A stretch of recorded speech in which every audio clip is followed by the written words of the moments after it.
Baik, bismillahirrahmanirrahim. Selamat datang. Assalamualaikum warahmatullahi wabarakatuh. Pertemuan kali ini kita akan bahas tentang perseroan, organisasi, dan operasi. Ini pertemuan 4 sampai dengan 6 karena pertemuan minggu lalu adalah lanjutan dari pertemuan sebelumnya dan kita bahas soal. Berarti ini pertemuan 5 sampai 6 saja untuk bahas perseroan, organisasi, dan operasi. Oke. Definisi perseroan. Sebelumnya sudah kita bahas tentang persekutuan. Nah, sekarang itu adalah perseroan. Perseroan adalah suatu perusahaan yang modalnya terbagi atas saham-saham yang tiap-tiap persero turut serta dengan memiliki satu atau lebih saham dan tiap-tiap persero tidak bertanggung jawab untuk sesuatu yang dilakukan atas nama perseroan. Sudah pernah saya bahas tentang bentuk-bentuk perusahaan, ada perseroan, perseorangan, persekutuan, dan saya pernah bahas juga kalau perseroan itu lebih ke saham. Kita misalkan mau menanam investasi, berarti kita beli saham.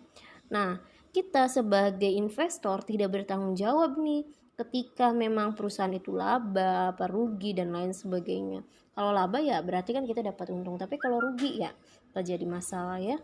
Nah, itu jadi tiap tersero tidak bertanggung jawab. Nah, atau adalah suatu bentuk usaha yang merupakan badan hukum sendiri yang kepemilikannya terbagi atas saham-saham. Klasifikasi PT yang bertujuan tidak mencari laba, ada yang bertujuan mencari laba atau profit. Kalau yang mencari laba itu yang TBK tuh, yang terbuka ya, dan ada juga yang lain. Oke, kemudian karakteristik perseroan. Badan hukum yang terpisah, ada pemegang saham perseroan mempunyai kewajiban terbatas dan lain-lain. Nanti silahkan dibaca, materinya saya akan share. Nah, ini karakteristik perseroan ya. Ini sudah pernah dibahas juga. Kalian tinggal lihat saja, dibaca kembali dan dipahami. Lalu di dalam perseroan ada beberapa bagian. Pertama, pemegang saham paling tinggi ya jabatannya. Kemudian dewan komisaris, direksi, karyawan.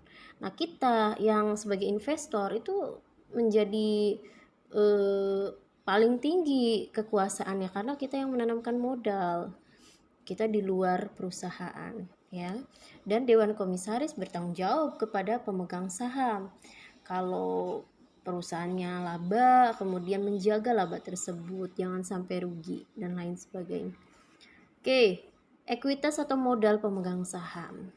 Nanti kita bahas lebih lanjut tentang bagaimana cara pencatatan dalam transaksi yang berhubungan dengan saham. Nah, agar lebih paham, kita langsung pada contohnya.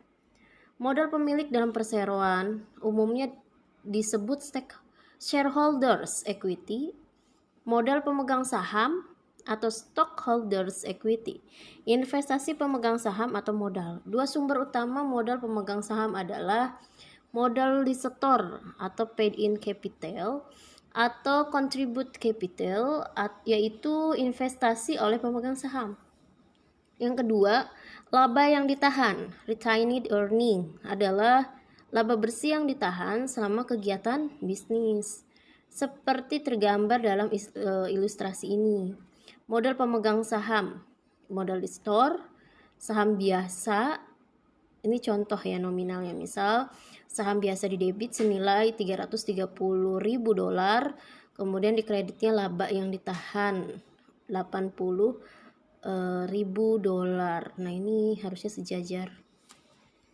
Oke, kemudian karakteristik modal saham. Saham perseroan dapat diklasifikasi sebagai berikut. Menurut nilai nominalnya, ada menurut hak suara, ada preferensi untuk dividen, preferensi untuk hak likuidasi. Nah, berbagai jenis saham. Ada saham biasa dengan nilai nominal, saham biasa tanpa nilai nominal, saham preferen partisipasi, saham preferen tanpa partisipasi, saham preferen kumulatif, dan saham preferen tidak kumulatif. Oke, ini jenis saham. Ada saham biasa, ada saham istimewa ya, ordinary share dan preferred share. Oke, ekuitas dan sumber dari modal di store. Ada dua sumber dana perusahaan yang pokok yang berasal dari ekuitas, shareholders equity. Modal di store, paid in capital, ada saham biasa, ada saham istimewa. Kemudian ada saldo laba, retained or earning. Sumber utama dari modal di store berasal dari pengeluaran saham biasa dan saham istimewa. Nah, ini saham istimewa. Oke, silakan dibaca. Nah, ini penerbitan modal saham. Investasi pemegang saham dalam penerimaan kas adalah sebagai berikut. Kas di debit ya, kalau kita menerima kas, otomatis kas bertambah. Karena apa? Karena adanya saham preferen dan saham biasa. Misal berarti saham preferen dan saham biasa adanya di kredit. Oke, biar lebih paham kita langsung ke contoh soal. Tapi kita nanti akan mengenal agio dan disagio saham juga ya. Oke, silahkan dibaca.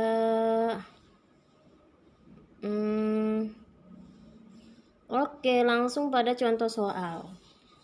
Saham Trisuri stok. Sebuah perseroan, tolong dipahamin ya. Ini angkanya dapat dari mana? Tolong dibaca pelan-pelan, kemudian dipahami, dan kalau ada yang perlu diskusikan. Oke, kita bahas dulu. Sebuah perseroan dapat membeli kembali sahamnya yang beredar dari para pemegang saham. Setiap saham Trisuri yang ditahan pada akhir periode akuntansi dikurangkan dari total modal di store dan laba yang ditahan perseroan. Setiap selisih antara harga yang dibayarkan dan harga jual saham Trisuri biasanya dicatat dalam perkiraan modal di store untuk transaksi saham Trisuri. Contoh jurnal. Pertama, ketika kita membeli saham. Oke, saya ingatkan kembali, setiap transaksi bayangkan itu adalah punyanya kita, perusahaan kita. Oke, kita membeli saham 1000 lembar. Harga satuannya ada 45. Oke, kebayang kita beli saham nih 1000 lembar. Harganya satuannya 45. Kita dapat apa? Berarti kita dapat saham Trisuri karena kita belinya saham Trisuri. Karena kita beli ya, berarti apa yang kita keluarkan? Berarti kas, karena kita nggak utang, kita kontan belinya, berarti kas. Oke, senilai berapa? 45.000 dolar. Dapat dari mana? 1000 kali 45. Nah, berarti saham Trisurinya senilai 45 dolar di debit dan kasnya senilai 45 dolar di kredit. Oke, sekarang kita belinya sekian. Sekarang menjual. Kalau kita menjual 200 lembar, oke, harganya 60 dolar satuannya. Berarti gimana? Tadi kita punya 1000 dolar karena kita udah beli dengan satuan 45. Sekarang kita jual nih. Ya. Sekarang kita jual 200 lembar, berarti gimana? Dari pembelian awal kan 45, sekarang menjual 60. Untung apa rugi? Untung ya, dari 45 ke 60. Kita belinya 45, jualnya 60. Berarti kita untung berapa? Untung senilai 15 dolar.